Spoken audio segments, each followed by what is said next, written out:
બધી કથા મેં તમને ગાઈ સંભળાવી, પણ હવે ભગવાન ચિત્રકૂટમાં શું કરે? તો ભગવાન ચિત્રકૂટમાં અદ્ભુત લીલાઓ કરે છે. અરણ્યકાંડ એની શરૂઆતમાં કથા લખી છે.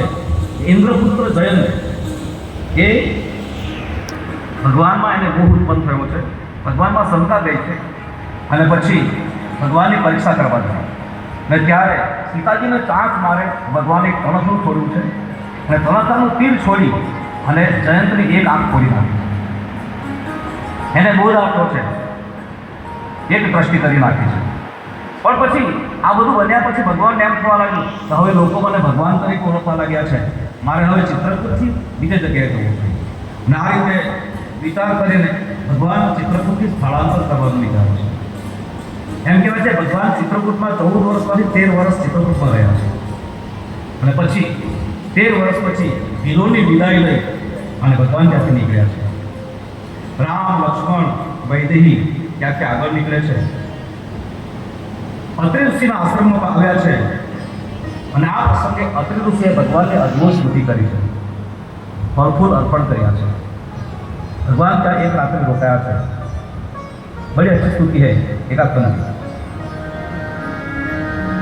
अत्रि जी भगवान को प्रार्थना कर रहे हैं, स्तुति कर रहे हैं. नमामि भक्तवत्सलं कृपाशीलकोमलं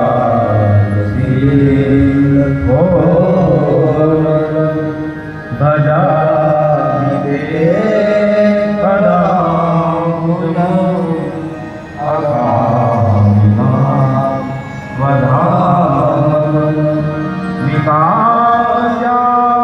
सुंदरम भवानुनाथमंदरम प्रभु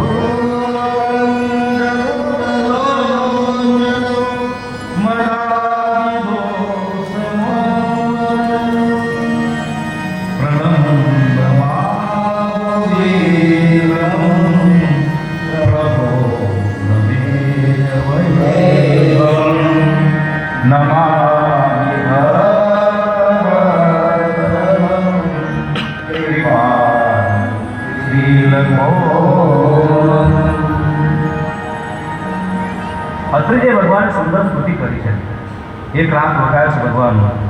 માં અનસુયાએ અત્રિ પત્નીએ સીતાજીને મળી અને નારી ધર્મ શીખવાડ્યો છે. માં અનસુયા સીતાજીને આ પ્રસંગે વસ્ત્ર અલંકારો આપ્યા છે.